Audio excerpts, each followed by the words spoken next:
संवाद मेळावा घेण्यात आला, काय सांगाल? खरं बघितलं तर आपण आता विधानसभेची निवडणुका चालू होणारच आहेत. आता काही दिवसात आचारसंहिता लागेल.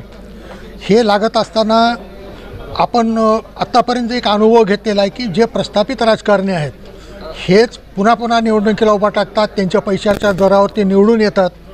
परंतु जे खरे प्रश्न आहेत युवकांचे, गोरगरीब जनतेचे, ह्या प्रश्नावर आत्तापर्यंत कोणत्याही राजकीय पक्षानं पूर्ण लक्ष देऊन मार्ग काढायचा प्रयत्न केलेला नाही. हे विषय कसे प्रलंबित राहतील ह्याच्यासाठीच प्रयत्न केलेला आहे.